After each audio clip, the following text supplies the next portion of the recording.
Go. Hey, everybody, welcome back. I am Emily Moyer, and this is Project Kids number 9. Michael Wan is with me, and we're going to do something a little bit different today. I'm going to explain that in just a second, but before we do so, let's just say hello to Mike and Michael. I prefer Michael. I don't know why. Sometimes you say Mike, I say Michael, and see what he's been up to. How you doing, Michael?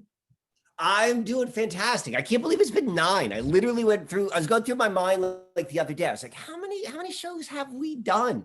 And so 9 it is. I'm excited for this one. You and I were just talking a little bit before we started recording. So I think we've got a lot of good stuff to go over. There's some weird, obviously what day is today? Today is the 30th of October. Traditionally, this is when the veil is the thinnest, whatever that's the veil between, that's the thinnest time. And what's going on, at least in the United States, it's like, the electricity, the tension is enormous. I'm seeing that in so many spillover in so many other parts of my life. So I'm very excited to see what pops up, where we go in our conversation, and, get it going. Awesome. All right. So what we're going to do today is like about a month ago now, a little over a month ago, Michael was on Fireside Chats with Greg Carlwood, and he laid out a more extensive and polished version of his latest sort of synchronistic exploration of synchronicities and coordination. And he had originally sort of went through some of that stuff first here with us. By the time he got it to Greg's show, it was polished, expanded upon, and of course had interaction of another person, which always adds something to it. And I think this was actually Greg at one of his best, at least in my opinion. I'm one of those people that I've been up and down with Greg over the years, but I really liked how he participated in this, right? I don't feel like he just was the facilitator. I felt like he brought added value and content, right? And even did some add-ons at the end because it triggered stuff in him. And I like to see that. I like when hosts share more of themselves rather than just be, mainstream type of interviewers or whatever, right? So that was interesting. But so I was listening to it, and it triggered so many connections and thoughts. And it was like, okay, I think I want to, with Michael, present him an analysis of something he did with connections that I've been able to make that maybe he doesn't know about or it hadn't occurred to him, adding another mind to this tapestry kind of thing. And then he and I can talk about it, and maybe you guys have something to add in. And I think this is how we build an intelligence network, like an organic one, right? Just to really start honing in on okay, not everything is important, but these stories all have little points that's this is weird, this is weird. Kind of like my 4-lobe symbol. Once it starts showing up enough times, there's something there. And this was an interesting exercise for me because, so I'm going to even talk about that as we go through. I struggle to sit down and put together notes and my thoughts and organization about things. I usually just kind of fly from the hip, and I do my best thinking when I'm moving. Right. So my original time listening to this, I was out exercising. My mind was firing off all these amazing thoughts, and I was having trouble recapturing that when I sat down. And I even think through the process of doing it, maybe discovered why.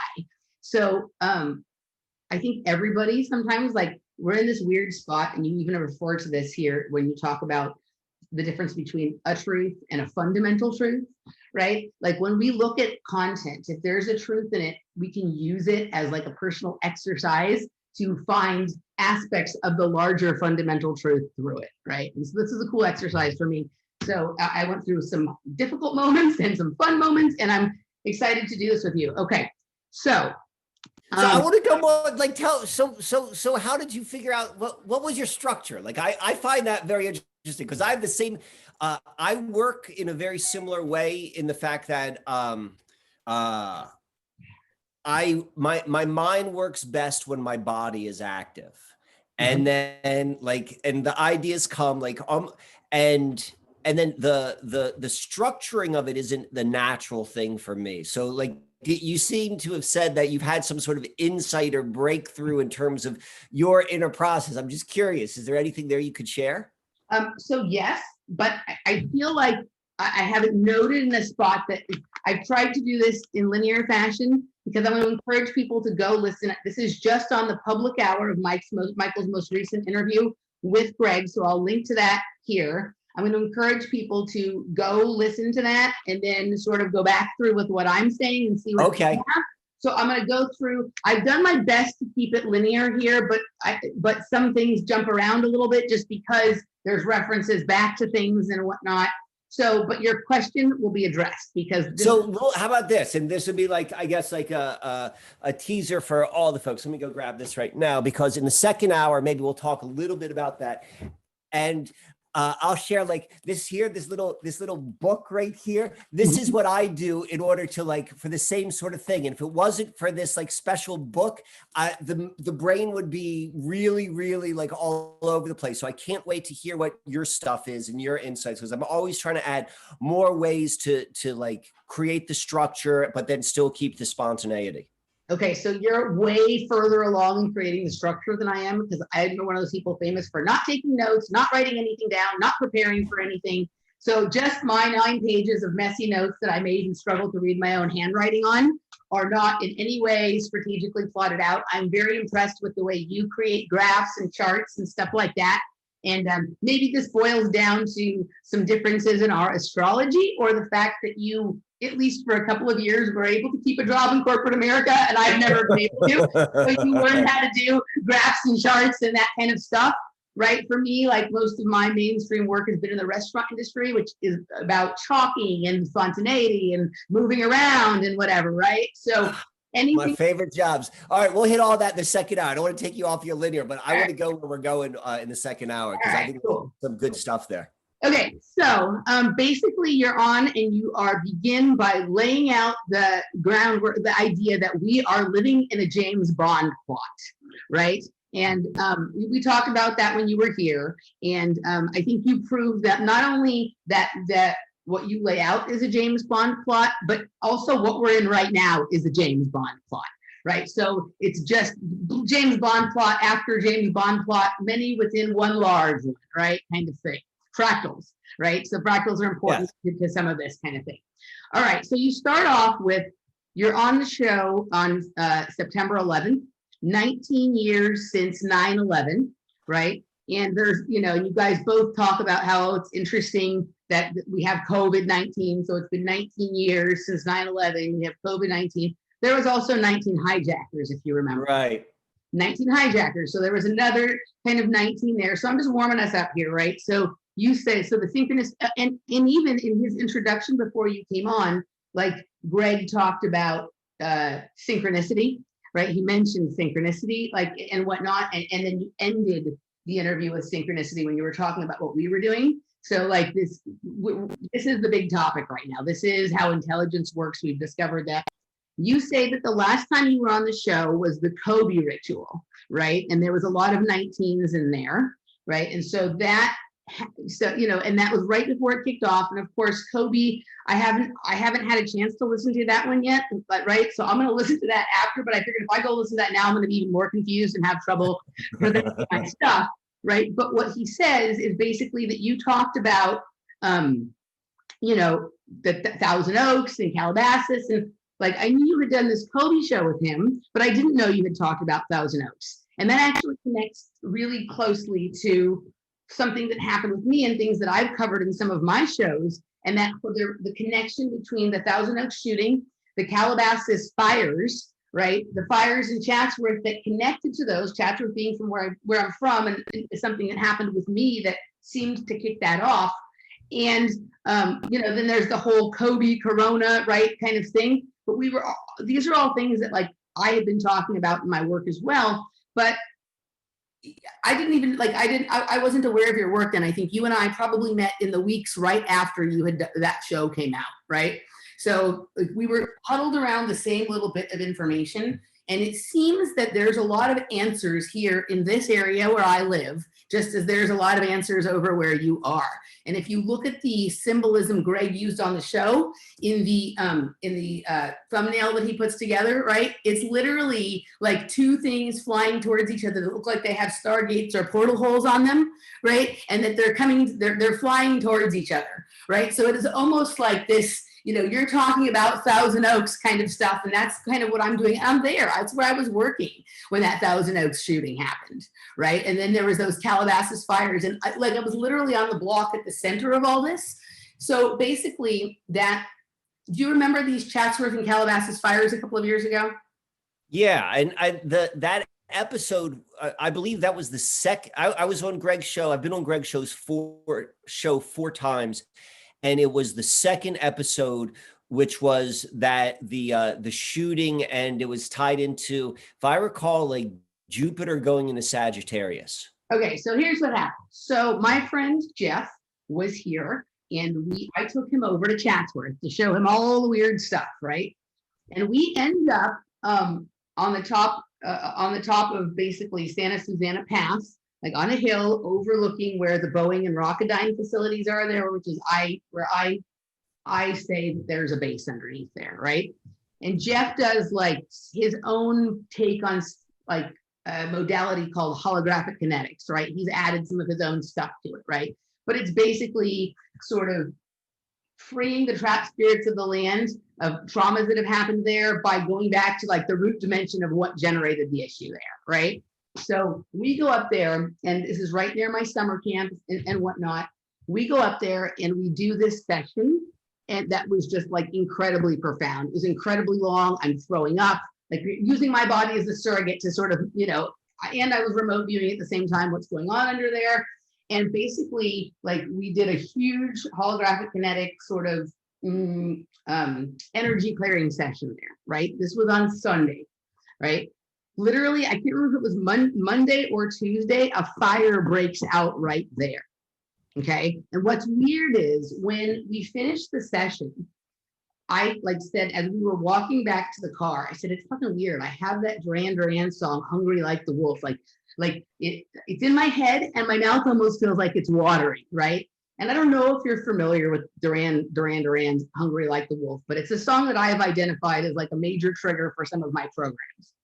How could I not be? I was the teenager. I was 12. I was probably 12 when that song came out. My sister was 4 years older than me, and it was like Duran central in my household. Like, okay. I'm part of the original MTV generation. I remember when that video was like on nonstop play. Okay, so I would say go back and reflect on some of your times with Duran Duran. Check out some of the lyrics of the song. This is a Tavistockian creation of the highest order. Oh, certainly, right? So I'm curious. So, can you hit me with like just one piece right now on the Hungry Like the Wolf, which is because that was their breakout song, if I recall correctly. Okay, so because let me just pull up their lyrics right now, right? All right. I don't want to get it wrong because I'm hungry like the wolf. Hungry like the wolf. Okay, lyrics.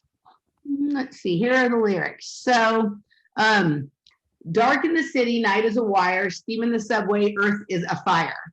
Woman, you want me, give me a sign and catch my breathing even closer behind. I'm leaving out the do. Right. Okay. I'm in touch with the ground. I'm on the hunt. I'm after you. Smell like I sound. I'm lost in a crowd. Straddle the line in discord and rhyme. I'm on the hunt. I'm after you.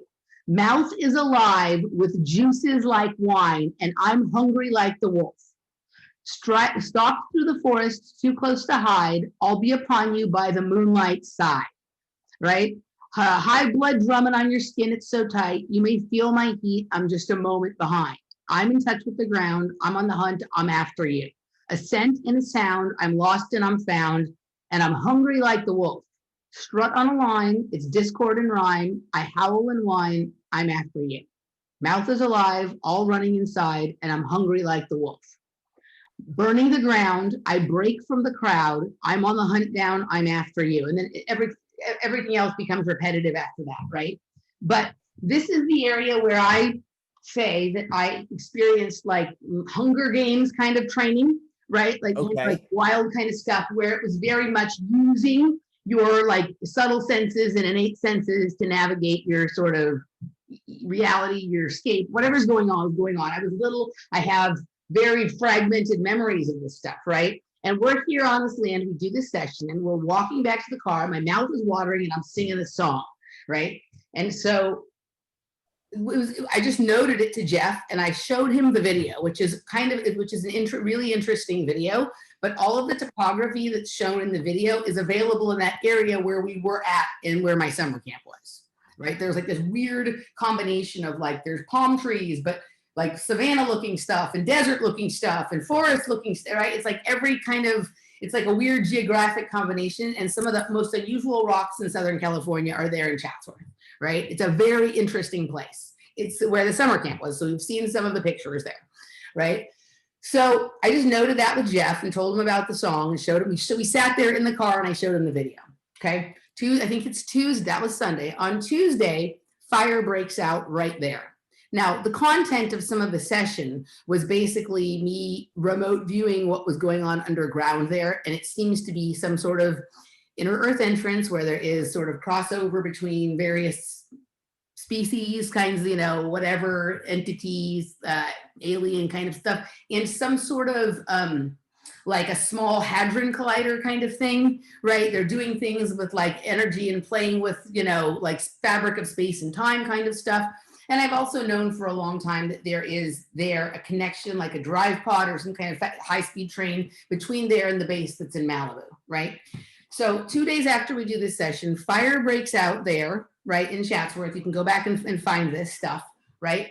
And the fire goes literally on the path right along where I say the base and the train is, from Chatsworth all the way over to Malibu.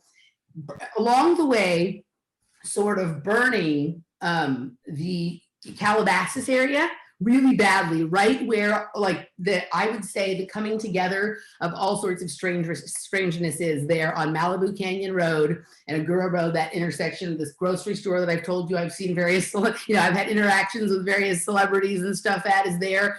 King Gillette Ranch is there, right? But also what happened, it was just like a week removed. I can't remember which order it was. I think the week before there had been that shooting in Thousand Oaks at the country. It's a while back now and I haven't thought about it a lot, right? But there was the shooting there, and then a week later, there's all this fires, right? And so like when we're in this, oh my God, this is weird. There's a fire right where we did the session. Now the fire seems to be moving towards where I'm working, but passing through this area in Calabasas. And all of a sudden one day there was this huge power outage right only on the block where I was working in Thousand Oaks, not all over Thousand Oaks. The restaurant that I worked at was in Thousand Oaks. There's a power outage and a huge windstorm, right? And so when the power goes out, I go outside to pull the tables inside, right? And the glass door, there's a heavy glass wall and glass door, literally almost falls on me. And just literally like time stops for a second. I step to the side, the door falls and it doesn't hit me, right? And this was like a huge, really, really big glass kind of thing, right? And I was like, okay, we are in some weird territory here, right? Like what is going on? So I go home and we're closed for a couple of days because there's no power there, right? So and the fires and whatnot, so I'm not going to work. And suddenly I start not feeling well. And I have all of these marks all over my body that are like these square bruises, right? And it was like weird. I'm like, what is going on here? Dr. Keys, who I work with, like I had a session with her kind of later that week, and she's like, this is fucking weird. Like a virus was activated in you, something that has been dormant since you were a child, but also like, I think you were taken into a ship, right? And well, she has a little different view on reality than I do, right? But like there was weird marks. And you know how people say when they were abducted by aliens, which I don't think I was abducted by aliens. I think that something else is happening when those things happen. But I had in perfect geometric pattern these 6 squares on my legs that all had like a puncture in them, right? And so I was a little discombobulated for like a week or two. And then, this was a whole big thing, right? Like that people were suffering from fires, people had lost, that people were the thing with the shooting and all the things that always happen around areas with the shootings. And I'm right there, like almost like the node that was at all the locations, right? Kind of like you're going to Home Depot right before the shooting, or your said other story you've told me about that I can't share here, right? That kind of thing, right? So I have that connection to that kind of stuff, and you're deeply covering that material in an esoteric way. And the Thousand Oaks shooting was long before we knew each other. But what people don't realize is this Kobe Calabasas thing those events are connected, right? That area burned about a year and a half before this Kobe thing happened. Was it a year and a half or was it 6 months? I think it was a year and a half. I think it was a year and a half before. And there's all this weird stuff there. There's like King Gillette Ranch, and that area burned right before the Yellow Vest protests started in France, and that's like Jean Gillet. Gillette's the same thing. The Jean Gillet is the Yellow Vests. That was also when we got those Gillette commercials that were like, like the trans people and stuff like that, and all that weird kind of stuff. So that's an area that's been being used for the rituals that kick off stuff for a while now. And so the Kobe Bryant thing was just a continuation of that. And of course, he was coming from Corona to Calabasas, right? So these things are all connected in a weird way, right? I don't know that I have anything more to say about that, but any thoughts on that? So, well, yes, I do, but I want you to keep going. What's particularly interesting is the story about the door and the glass door almost crashing. But I want to hear I want you to keep going before I interject. Okay. The other thing is, if you look at those lyrics to the Hungry Like the Wolf song, it talks about fires. It talks about signs. It talks about like discord, straddling the line between discord and rhyme, right? It even talks about mouth is alive with juices like wine. And the reason we went and looked at it was because my mouth was watering, like kind of like that wolf thing when they start to get ready, right? That was part of the language here is very connected. I think that's a huge programming song for me. I think it was, they use a lot of these popular songs as triggers, mind control triggers, and sort of like, I don't know how to. Like it's a different way of triggering than just like the way we think of that we heard back in the 50s with like the phone would ring and you get a call where these 3 words are said and there's a beep and whatever, right?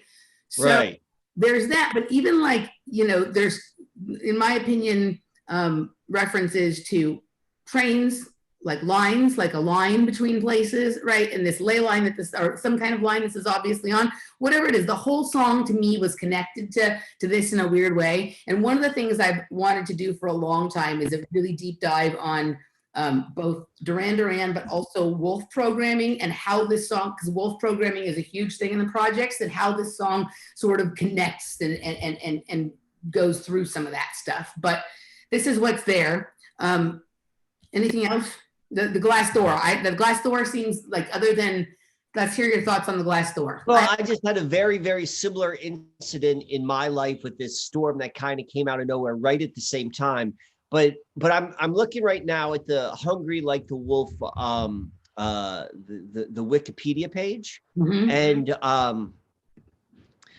because I remember when that song came out.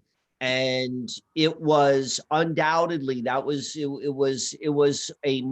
wasn't limited to probably just the programming of Project Kids as much as it was generational. Like, whenever like you got a song that was that big, and the video is even more so than the song itself. This is like back when MTV first was coming around. And so I'm reading about the description because I know that just like from my understanding of history and culture and all that sort of stuff. I'm like, I kind of remember the video. I remember there was a guy in a white jacket. And I remember the woman in it. But anyway, the description in Wikipedia brings up like 2 different elements which it's playing into. One was Indiana Jones. That was a purposeful kind of like trigger. It's tapping in because we're beginning to see these are the same archetypes which are being put in the collective unconscious, which is to bring things out. Like, so you've got like the story itself, and then you've got like the embeddings in there. But then the second part was Apocalypse Now. It said there's one scene in particular of, I guess it was the woman. I'm starting to do this by memory. Did the woman come out of the water, or was it the Simon Le Bon? I think that was the name of the lead singer. Someone comes out of the water, and that was like a replica of that famous scene of which happens in Apocalypse Now. So now we're working with, because I want to go down, because I think you're onto something. And I think we both were triggered by or tapped into what some of this undercurrent is, whether this was consciously done or not, which brought me to going on that show with Greg and talk about, of all of the different shootings and of all of the different things to talk about. That was the conversation I had with him. And if I recall, and we could get back to it, in that particular one, I started talking about how both the Black Lives Matters and the Bureau of Land Management. I talk about it all the time. I talked about that in that episode, and I said that it is a conjuring of the demon Balaam. Yeah. Through, and how that's what this is, and how they're playing both sides of the fence. And so that, and I remember, like, I never really wanted to go on record saying that, because they were like there were particularly, you know, the Black Lives Matters was like, there's too much, like, you know, emotional tension with that movement when it first came out. But I remember there was a lull. I remember I could talk about it like on a public forum without necessarily like creating emotional responses. And so I remember that was the first time I brought that up. But all of this is kind of like brought into it. And if I recall, the shooting in 10,000 Oaks, it was synchronistically very, very connected to the shooting in Las Vegas. I don't remember the details, but there's something with like the highway roads and like the names of the places. And so we're beginning to see, and the reason why I think it's important to bring up all of these points, because there's one part where, like, if we keep on bringing up all of the points, thank you, that it just becomes like, you know, everything's connected to everything. But when we begin to see these points as nodal points, and we're making a web, and we're beginning to see how this web is bringing us in, then it becomes a little bit more clear. And so that's why I wanted to bring all of that up. Yes. And also, I have talked at length about how I think it's very weird how, like, BLM meant Bureau of Land Management, which got a lot of notoriety in a bad way during the Bundy Ranch incident. And then all of a sudden, a few months later, we have Black Lives Matter. And in my opinion, like, in some ways, this BLM, like, this also goes into like search engine, like, and search terms. And you and I the other day were even talking about like acronyms like BLM, right? Like, it used to be, if you looked at BLM, you got Bureau of Land Management, but then all of a sudden this thing happened that changed all search results to Black Lives Matter. And also these are also ways, technological ways of conjuring the Balaam and what people think it is, like, again, making it confused, switching energies.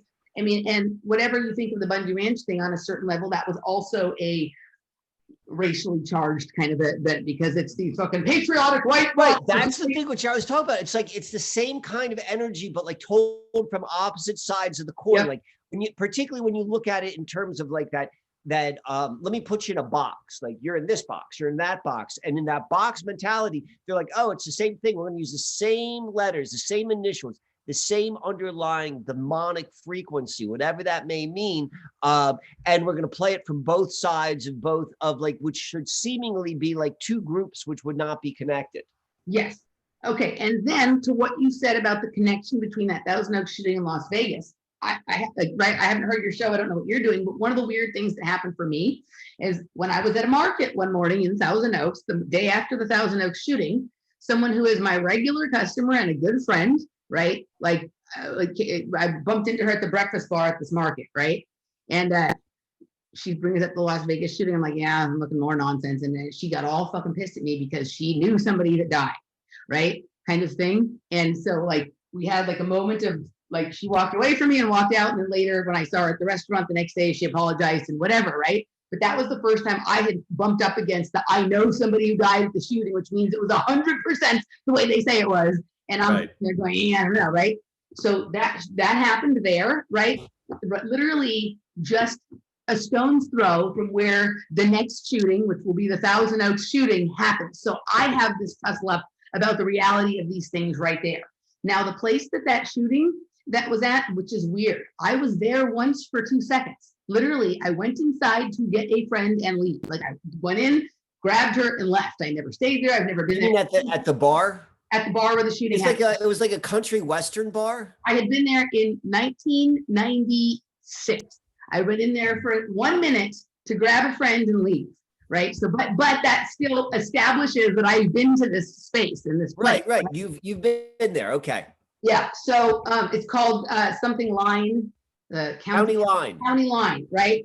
So okay. So, but that's weird that even that you were talking about the connections between those shootings, and I had a weird little tussle up right there, you know, in that same space, just down the street from where I will later have this incident with the glass door and, you know, all of this kind of stuff, right? It's all on the same line, the 101 freeway towards Calabasas. You know what I mean? It's this area is County line, right? high weird, right? Okay. So I think that's it, like on that stuff. But what is your thing with the glass door? Well, I don't know how it's kind of a big story, but the long and the short of it was one of the strangest things that ever happened to me was once this when I was living in Marietta, this big storm comes out of nowhere. Like it wasn't stormy, and then suddenly there was this huge storm. And I lived in an old building. It was well over 100 years old. Strange building. It had been everything from a brothel to a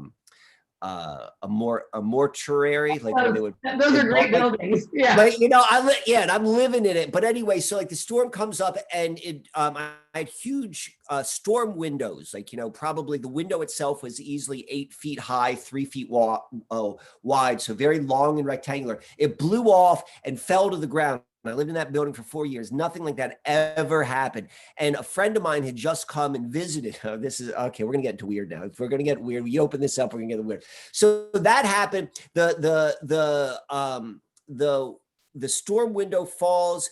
It explodes when it hits on the sidewalk below, right by my friend's car. It would have like really damaged the car, but like his car was like spared from it. So that was kind of like this marker of something really weird was going on. So then like the storm blew over like literally 5 minutes later and was beautiful. You know how like storms come up. And so we went to go walk down. It was me, him, and like 2 other people. And we wanted to go walk down by the trail where I've told some stories about the bikes and all this, which was right on the Susquehanna River. Like this house or this apartment, which I was living on, was literally 150 feet from this trail, which is on the river, all this stuff. And we run into the strangest thing, like right after that.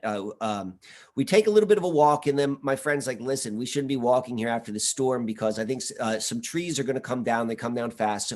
So we decide to leave the trail. And as we're leaving, we see that there's this unusual couple. Like when I say unusual, like, you know, just like, again, putting things in boxes, like people you would not put together. It was like a really like old black guy, like probably like 70 years old with like this, like, I don't know, like early mid-20 Latino woman with like 2 children. Like they did not look like they were related biologically, and they did not look like they should be like friends, but they were together.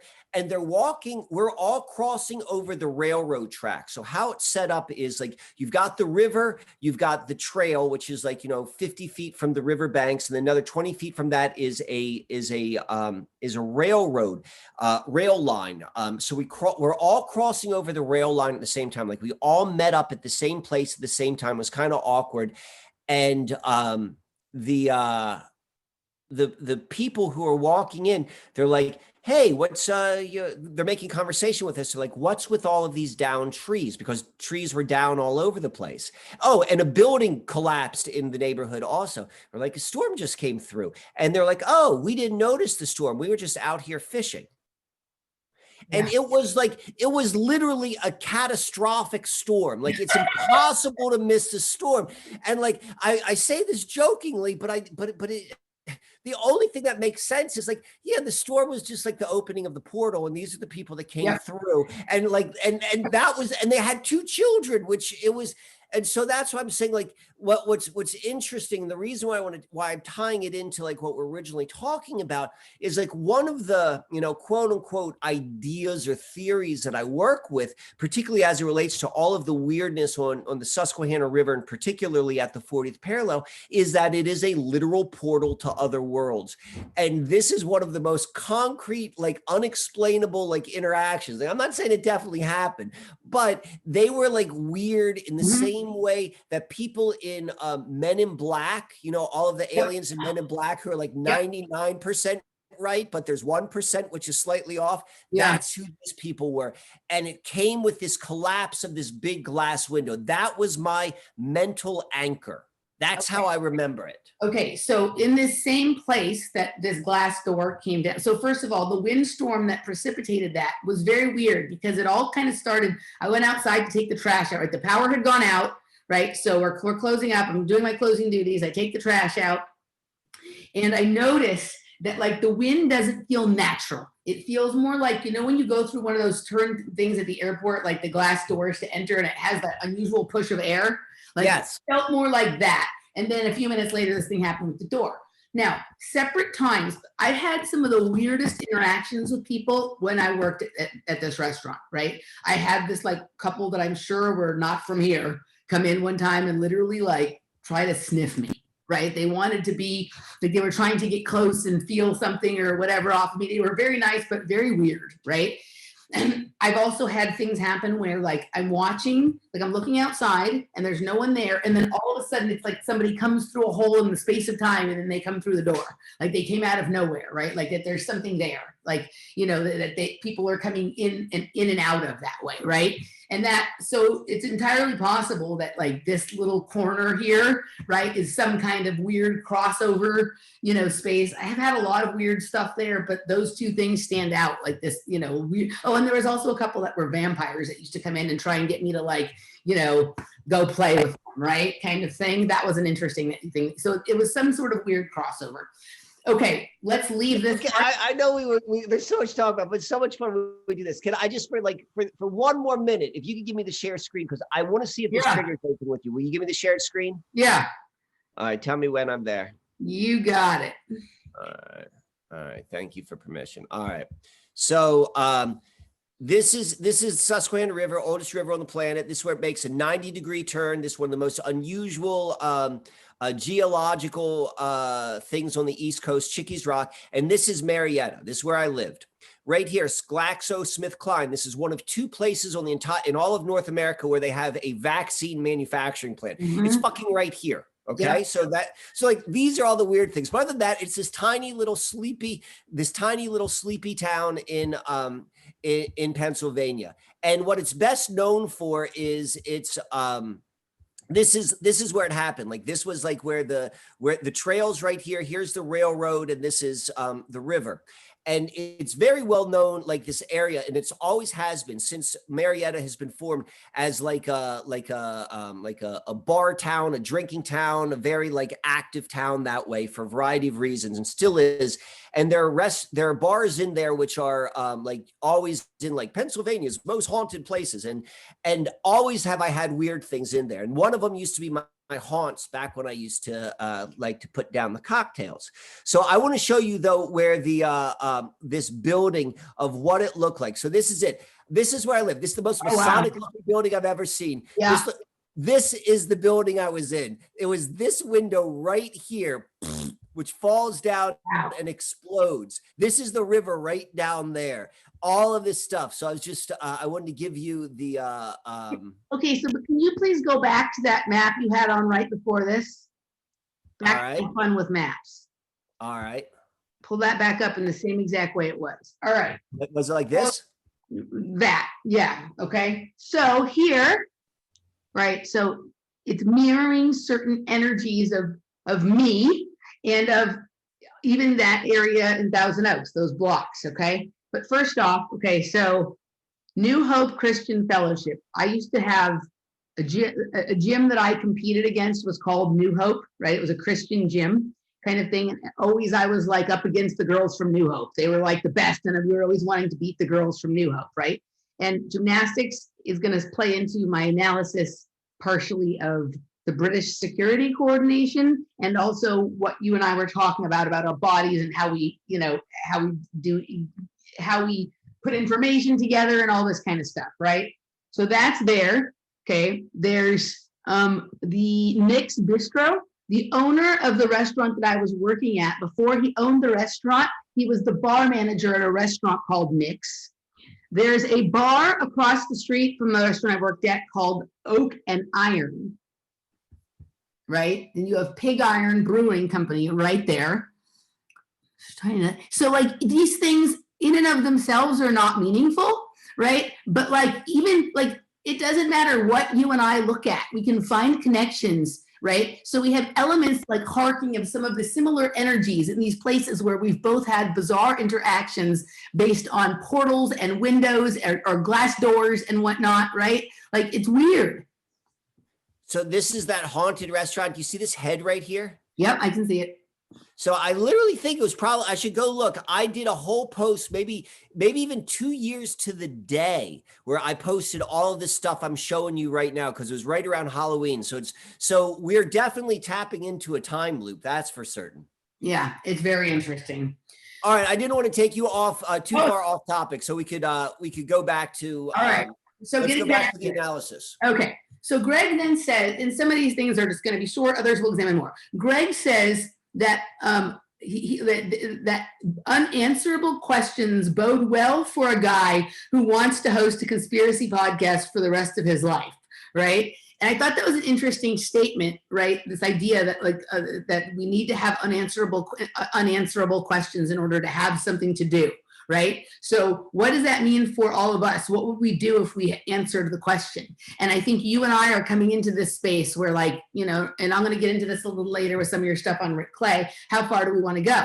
Right? Like what's on the other side of it? Do we want to answer the question? Like, you know, kind of thing. Like Greg is like, there's a part of him, obviously his work is in search of an answer, but if we get the answer, then what is he going to do?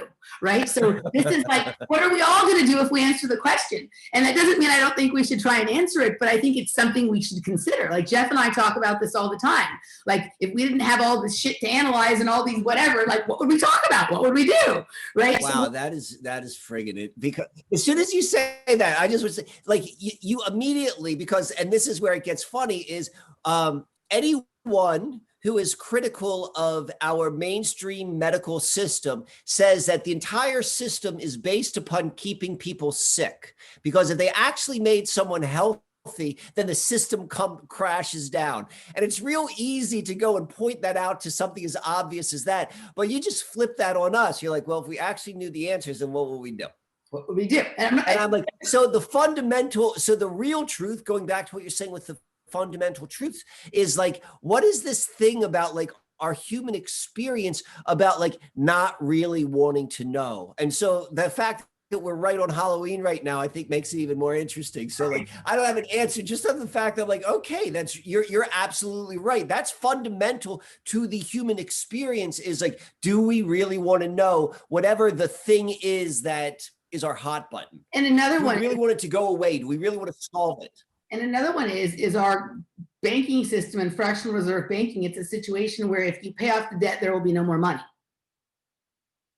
If there's no debt, there's no money, right? So it's the same kind of thing as like if we solve health problems, then there's no, you know, there's no business to make. If we answer the question, what will we do, right? And that, to me, it's more like the wave collapses. Literally, the wave collapses. So we're not going to go down this line, but I think there's something very, very significant about what we're talking about right now, about reality and these questions which we don't want answered, and when we answer them, about how it collapses, because we are in a collapse right now, but we're going on to the next thing. What's being answered? What's not being answered? And like, you know, we're you're on to something there.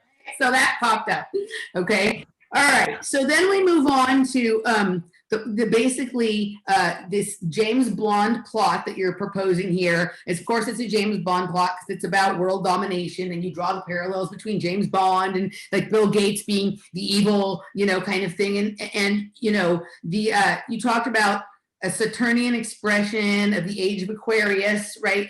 We're talking about these things sort of at the same time. And I also like just, you know, we hear a lot about a Saturnian expression of it. Some people who challenge that talk about, oh, the problem is not Saturn, the problem is Jupiter, right? Kind of thing. You later, and I haven't gotten even a chance to get into the second hour yet, but you're proposing more, maybe we should be interested in the Uranian expression of that. And so I'd like to like explore that sort of sometime, but I just noted these things that as we were going through, like what the rollout is here. But you talk about people watching a series of films and being put into a dreamlike state, right? The James Bond stuff, we're constantly bombarded with movies like that. And my question to you is, what about a person who literally falls asleep every time they watch a movie? So you're talking about people watching movies and being hypnotized by these movies and putting them to sleep.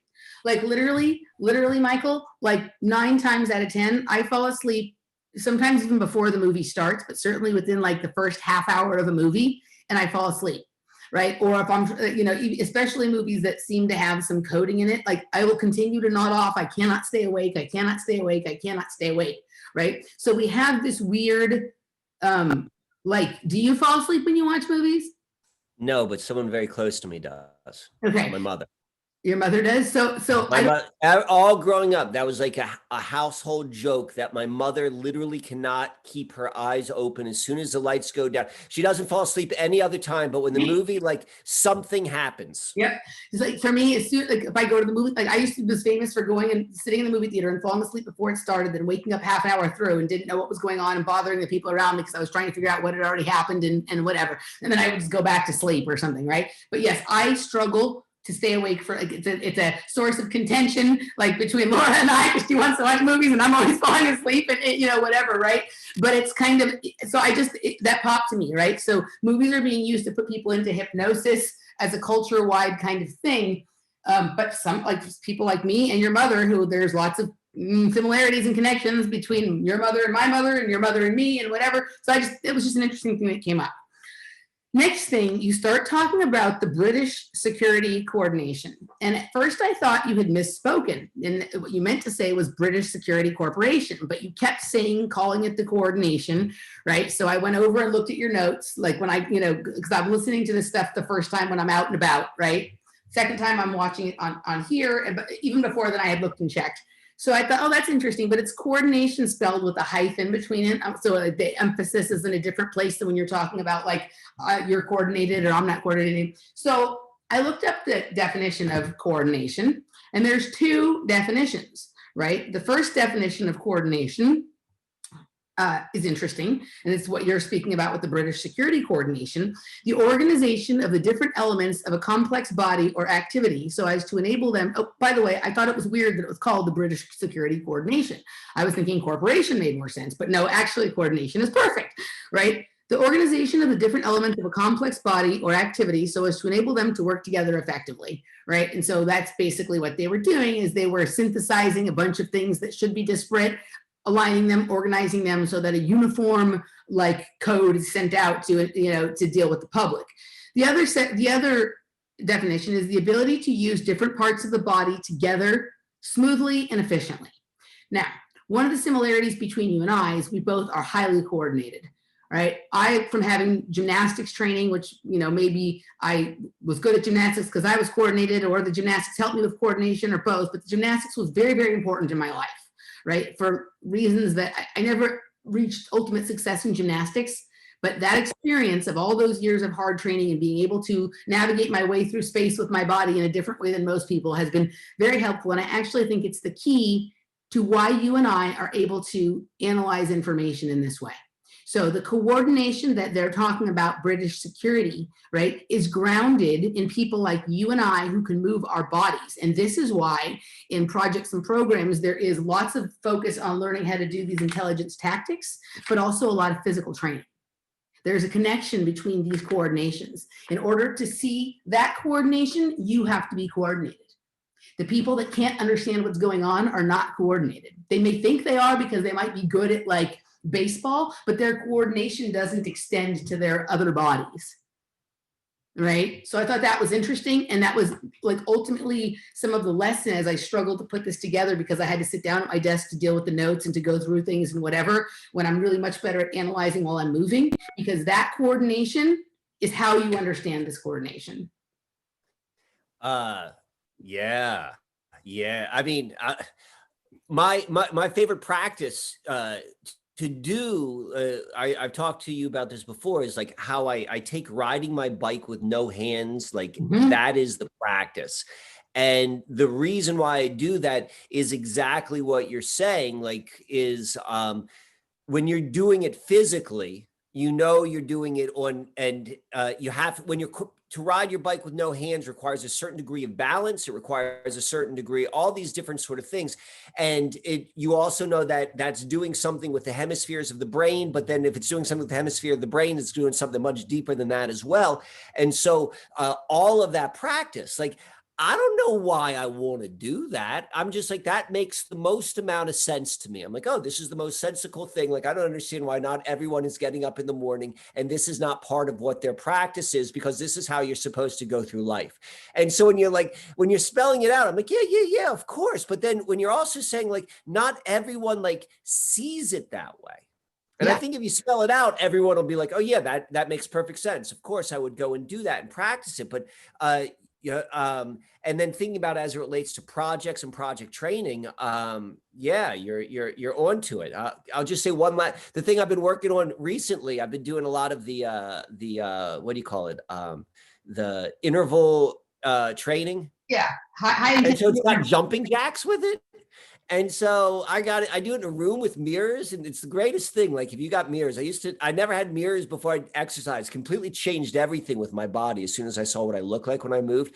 But to do like jumping jacks where you're moving your arms at half speed of your legs. Because normally your arms and your legs are going like open, shut, open, shut, open, shut. Now imagine your legs still going on that rhythm, but your arms are going like, it takes like 3 legs to go up on your arm. That is so frigging hard for me. Like, but to do that smoothly and like that is like literally training that coordination of being able to move and see things at different frequencies, whatever we want to say frequency, and doing it in time and seeing how they link. You're absolutely right. That's a big part of the crack in these codes if we actually want to answer them. Absolutely. So I do that when I'm exercising, right? But the best for me is when I'm dancing, right? And think back to what you were just saying, especially when I'm talking about it with dancing, right? Strutting the line between discord and rhyme. So like that rhythmic movement that moves in like the same way something rhymes, right? Like helps one to be able to integrate, understand, coordinate this discordant information from all over. So the Hungry Life, the Wolf song, right? Strutting the line between discord and rhyme. When you're riding on your bike and trying to balance and stuff like that, that's walking. That's like tightrope walking, right? Totally. You have to you have to be really focused and aware of all the craziness out there at the same time to be able to do that stuff. And with the dancing, like taking all, like for me, like I'm moving my body, I'm doing it for hours. I'm having all these, like, people can't believe what I'm thinking about when I'm dancing, when I tell them, right? But I'm even going to take it a step farther. The style of dancing that I have always been most attracted to, I actually think can help us figure out the map points and the coordinates for how they're doing this between the levels and the realms, right? So the style of dancing. Between the what and the what?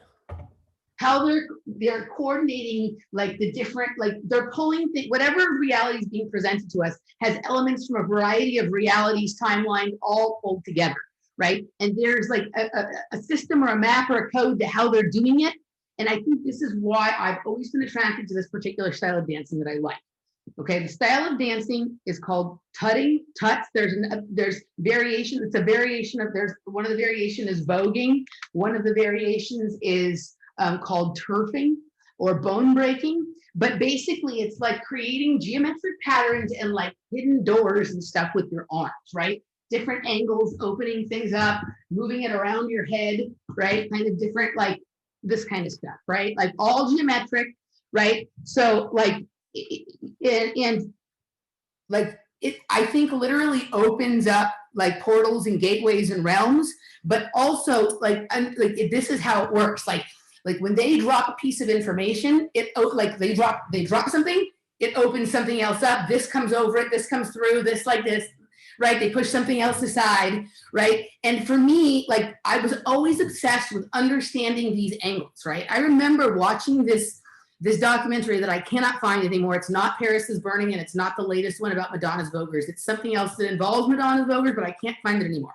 And I'm watching this guy who's amazing open up like this line, and he peeks his head through and it goes like that. And I'm like, oh, fuck, dude, that's how they're doing it, right? Like they open some shit up that they can kind of Like, right? Like I'm watching it and I'm like, this was years ago. Like I'm fucking high as a kite watching this fucking video. You know what I mean? And I'm like, dude, this is it, man. There's like all these very interesting angles and like geometric like realities that like somehow you can kind of pop into and out to and move things around and rearrange stuff. Like it's like a collage that you're moving things around, or you're creating a storyboard with all, like when they're trying to solve a murder with like strings connecting to points and this and that, right? But just this idea of being able to like open up like certain little dimensions and then close them back up, right? And that thing that you opened up and found in there stays closed in there unless somebody else understands the sequence of movements to open that space up. This is how we started the show, but I like where we're going. So can I reflect on that for a sec? Please, yeah. So first, this is how our conversation began, like episode number 1. You were like dancing and like we were talking about this idea of opening things up, and you were saying, and you were using dance as you were talking about that as like the literal tool. So I understood you then, and now I get it on a deeper level, like particularly now that it's more like I can see the parallel within my experience. Like when you were explaining it to me, like so I'm just laughing right now. There's a style of dance which I watch on the computer box. I watch on the internet, and I'm laughing at myself like the 40-year-old white dude who's like into this. And I like watch with my jaw drop, and I'm like, I just want to know how to do it. I'm like, how is that done? How do they move their body like that? And I'll tell you what that is in a moment. But so I'm doing my thing with riding the bike, but I've been able to like do it now also in a car as well. But whereas you were like doing the opening, so this is what I do. And I think that, and so there are two things. One is, I think it was all designed just as like the movie or the book Ender's Game, where people are playing video games, but they're actually doing something else. So it's like, you know, all of like the club scene, the reason why it was completely funded by the intelligence agency is because let me get you really fucked up, and let me get you doing this stuff, and then I'm going to tap into your brain, and I'm going to use your brain and your body to open the things up. But all you think you're doing is having an amazing party. Totally. So that's what's happening. So we can start doing that ourselves. So when you are dancing, when you, like if you and Laura are going to go out dancing, or if you're going to go and just like in your house or something like that, if you were to go and let me know or someone else, like we should do an experiment where I will then try, while you're doing your thing, I will try to tap in and see where I can go through your movements. But this is what I do when I do my bike. So I'm able to control things. Like, so for whatever reason, like my favorite thing is the paths. I showed you the paths earlier, like it's all windy. And so there's all these blind turns. And the real trick is, do you have the courage and trust to make a blind turn with no hands? Because you don't know what the hell's around that corner and you don't want to fall down. So there's a lot of this like projecting your energy. And here's the thing, if you're tight, if your body gets tight, your center of gravity rises up. You can't hold balance on your bike. You could only ride your bike no hands with a low center of gravity. So it's like, but when you get tense, it rises up. It's probably the same thing with gymnastics. You can only do that floor routine run if you are totally loose. As soon as you get nervous, you can't do it. Yeah. So it's the same sort of thing. But what I've been able to do is like, I can control what's around. Not only, I don't see it, I sense it, but even more so, I can control what's around those bends. It sounds kind of crazy to say, but where that's really shown itself, where this control, and like I say it half joking, I always share this with people who've ever been in a car with me, is when I'm driving, I've got my two fingers like this. And when I see cars, I'm always pointing at cars. I don't point at them like this. It's like this. They just stop moving. They don't get in front of me. They just move. And it's like, I know I'm controlling it. I'm like, I'm kind of joking, but I'm like, it always works exactly the way. Laura does the same thing. Laura goes like this. She has this one finger. I call it her powerful pointer, right? If she feels like a car is coming into our lane or whatever, she'll literally go, but she'll do it with like all this energy and force kind of thing. I'm like, that's silly, but it fucking always works. The car literally always scoots right back over, but not until she does it. They're drifting everything. She does this. Yeah. So, yeah. Yeah. I do it with the sort of smoothness you would have from like, being really well trained and riding a bike with no hands and making like, and probably like a really good snowboarder or skier who just like makes those effortless curves. Like you can carve that, like I can do that, and I can control the energy that way. So what I would also suggest is like next time I'm going to ride my bike and I'm doing that, just as you're opening things, I don't think I'm opening things. I think if anything, I'm moving things. Yeah.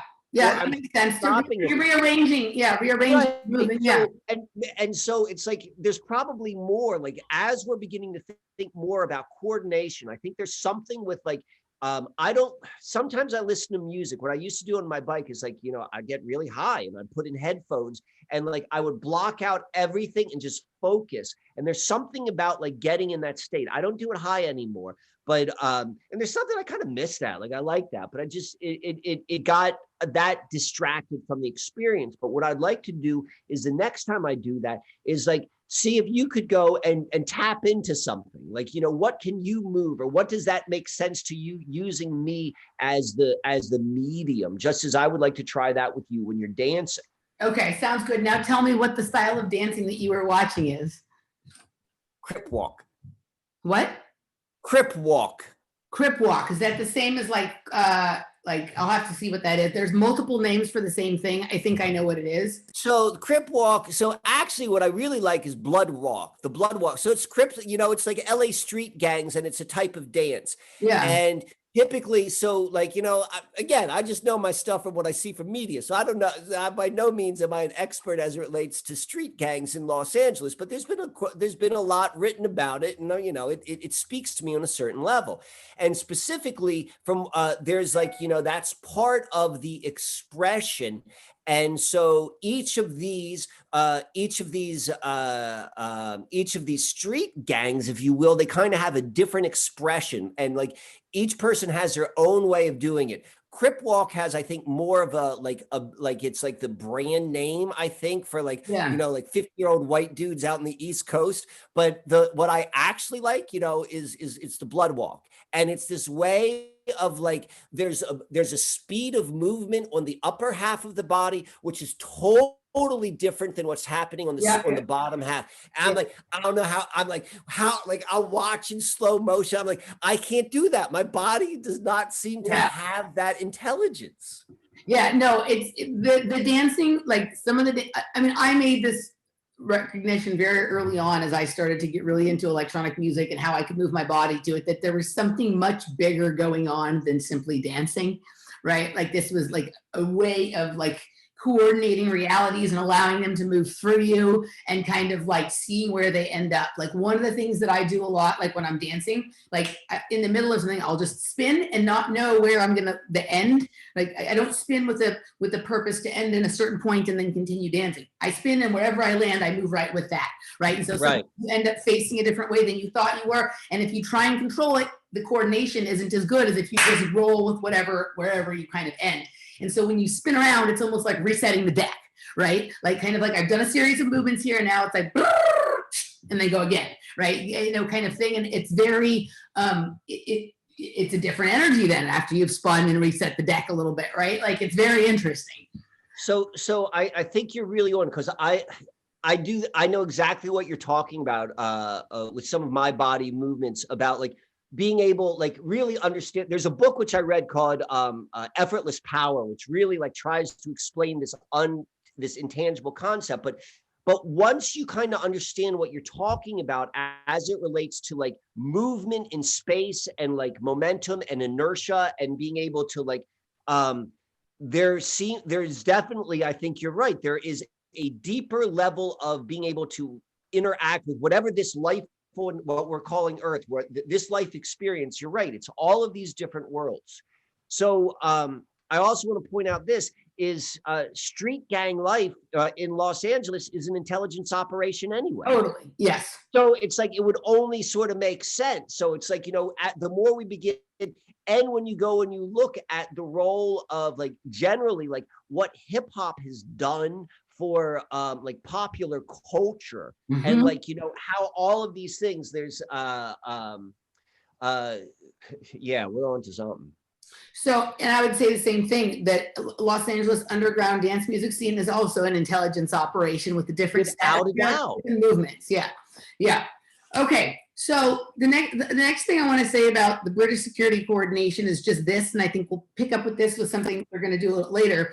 But one of the papers that was a main part of the British Security Coordination was the New York Post. And I think that that is interesting considering what we're dealing with right now. I'm going to leave that for later, but I just wanted to draw some attention to that, and we'll come back on it. You then move into talking about Camp X and Toronto and the Hydra and Mike Myers and, you know, all this stuff about, right? And I just wanted to, Hydra is a kind of a multi-headed creature, but there's also a lot of stuff going on right now with symbolism around octopi, right? And octopus.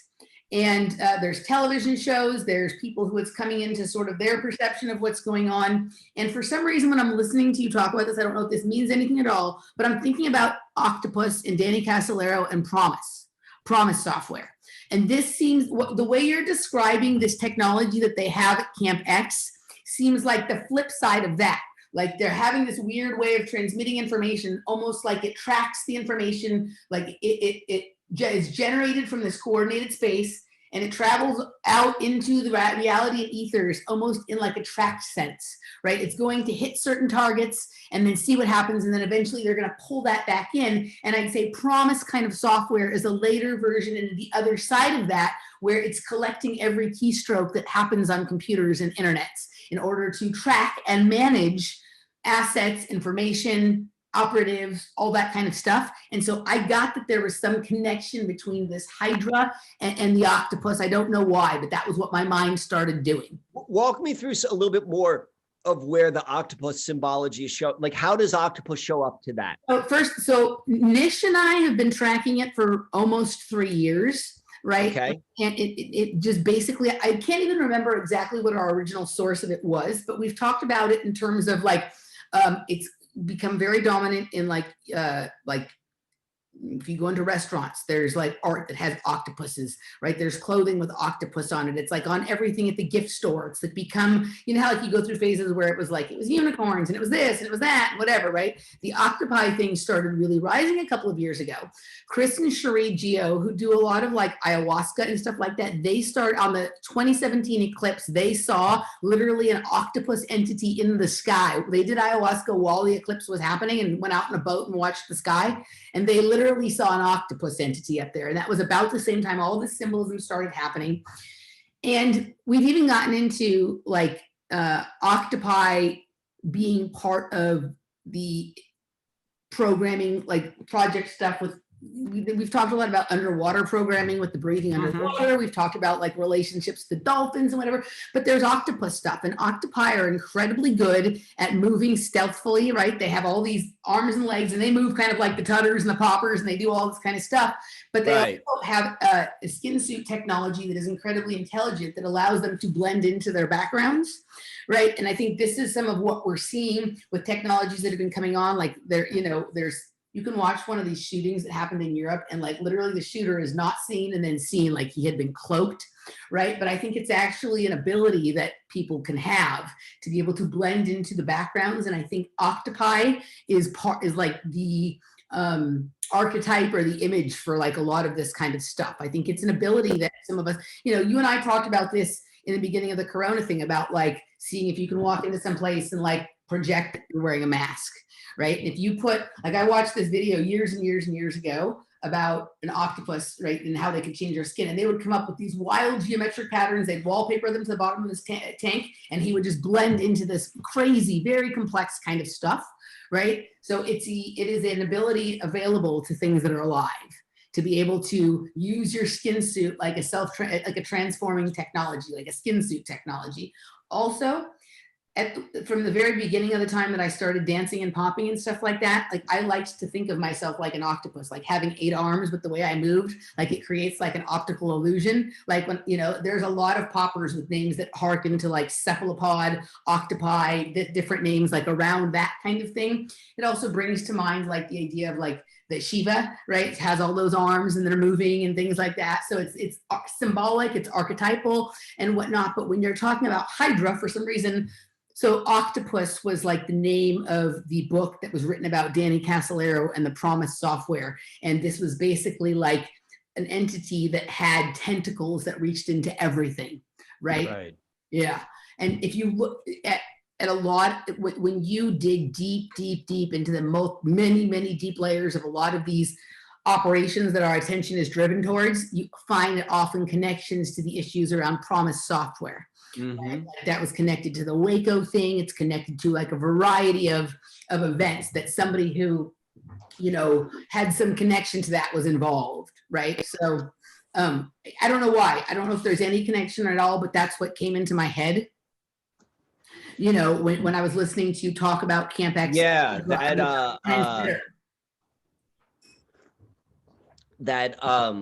yeah, that's it's a rich symbol. So I wanted to go with that. All right, so I just got like a notification. I got is now a good time for us to do a break? Because I got to go and do something real quick, which just came up. Can we wrap up the first hour right now, and then we'll pick up the second half? It's a little bit more abrupt than what I normally like to do, but let me go. I need to go take care of this right away. All right, let's take a break, and we're going to continue on with this thread that has gone all over the place in ways that I both knew it would and didn't imagine it would. Oh, definitely. So okay, so we'll be back in on the second on the other side. You guys can join us at patreon.com/offplanetmedia. For the rest, we'll see you in a few minutes. All right. See you.